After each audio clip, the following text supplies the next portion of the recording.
I would just say this. I mean, nothing's going to be radical. Okay, I'm going to use a cliche here: evolution, not revolution. I think all the Sunday shows, have been searching for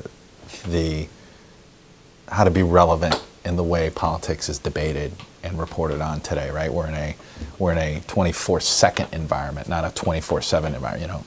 And so, look, I want to bring clarity and relevance at the same time, right? I mean, I think we need, Meet the Press needs to be reflective of how politics is debated, how it's conducted, but it also has an advantage. I mean, one of the things that I find fascinating is that the more inundated people feel, the more they're looking for people to cut through clutter. So I think that I want to still keep that role of Meet the Press. It still should have that. On Sunday morning, you have that feeling of, okay, what mattered and what didn't, and that should never go away.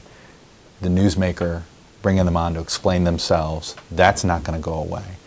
But broadening the scope of political stories we cover, not just being entrenched in Washington, and I know that that's going to sound counter. I'm a Washington guy, and he must just all things Washington. But look, I'm as pissed off as everybody else is watching Washington not work. Nobody practices politics anymore. If you're doing it right, is you're this interpreter. You're the interpreter. You're trying to explain Washington to America, but also don't forget you're explaining America to Washington. One of the things about Meet the Press is that it is sort of this show that a lot of Washington does gather around and does watch and does pay attention to. So use that platform to bring in the fact that, so for instance, number one issue in America is the economy. Nobody's debating it very well in this campaign. This disconnect. I don't want the show to reflect the Washington mindset. I do want the show to reflect a sort of like where America is.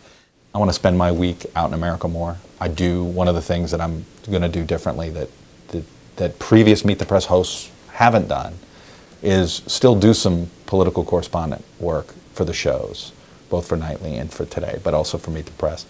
Get out of Washington more and sort of bring that in where I'm bringing in that outside perspective a little bit more. So, it's one of those things. Again, all of this stuff is gradual change that I think over time accumulates to show that the show. In many ways, we have the same problem as an incumbent Washington politician does, right? The media in general, which is the public thinks the media is out of touch.